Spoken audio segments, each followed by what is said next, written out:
حضرت فضیل اسلام قبول کرنے سے پہلے ایک مشہور ڈاکو تھے۔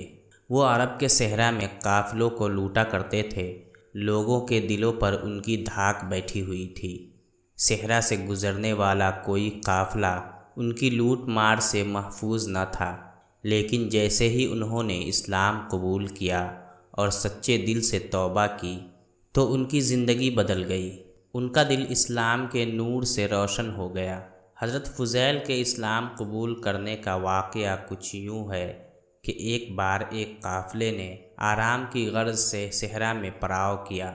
قافلے میں موجود ایک شخص قرآن کریم کی تلاوت کر رہا تھا۔ حضرت فضیل قافلے کو لوٹنے کی غرض سے وہاں پہنچے تو قرآن پاک کی تلاوت نے ان کے دل پر اثر کیا اور وہ تلاوت غور سے سننے لگے۔ جب انہوں نے ایک آیت سنی جس کا ترجمہ یہ ہے، اہل ایمان کے لیے وقت نہیں آیا کہ ان کے دل خدا کے خوف سے خوف زدہ ہو جائے، اس آیت کا حضرت فضیل کے دل پر گہرا اثر ہوا۔ انہوں نے پشیمان ہوتے ہوئے کہا، اب وہ وقت آ چکا ہے کہ ہم اللہ کی راہ پر چل پڑے۔ یہ کہہ کر وہ زاروں قطار رونے لگے۔ روتے روتے ان کے کانوں میں یہ الفاظ پڑے۔ قافلے میں سے کوئی شخص کہہ رہا تھا کہ سنا ہے اس راستے میں فضیل ڈاکو ہے، لہٰذا ہمیں راستہ بدل لینا چاہیے۔ حضرت فضیل نے جب یہ الفاظ سنے تو انہوں نے اونچی آواز میں کہا، لوگوں، اب تم بے خوف ہو جاؤ، میں نے ڈاکوں سے توبہ کر لی ہے، میں ہی فضیل ہوں اور میں نے اب اسلام قبول کر لیا ہے۔ اس کے بعد انہوں نے جن لوگوں کو اذیتیں پہنچائی تھیں، جن کا مال لوٹا تھا، ان سے معافی مانگ لی۔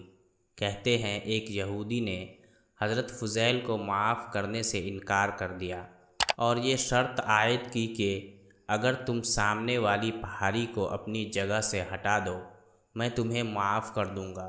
حضرت فضیل نے فوراً مٹی ہٹانی شروع کر دی۔ اتفاق سے خدا کا کرنا ایسا ہوا، اسی وقت تیز آندھی چلنی شروع ہو گئی اور دیکھتے ہی دیکھتے وہ پہاڑی اپنی جگہ سے ہٹ گئی۔ یہودی نے یہ دیکھ کر اپنے دل سے حضرت فضیل کے لیے جو نفرت تھی نکال دی اور کہا، میں نے خود سے یہ عہد کر رکھا تھا کہ جب تک فضیل میرا مال واپس نہیں دے گا میں اسے معاف نہیں کروں گا، لہٰذا تم میرے تکیے کے نیچے رکھی ہوئی اشرفیوں کی تھیلی اٹھا کر مجھے دے دو تاکہ میرا عہد بھی پورا ہو جائے۔ چنانچہ حضرت فضیل نے ایسا ہی کیا۔ اس کے بعد اس یہودی نے ایک اور شرط رکھی کہ پہلے تم مجھے مسلمان کرو، پھر میں تمہیں معاف کروں گا۔ حضرت فضیل نے کلمہ پڑھا کر اس یہودی کو مسلمان کیا۔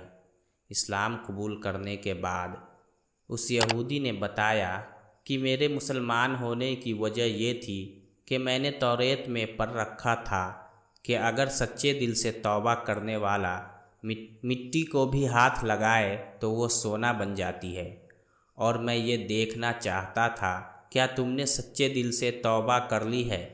اب مجھے تمہاری اور تمہارے مذہب کی سچائی پر پورا بھروسہ ہے، اس لیے میں نے اسلام قبول کر لیا۔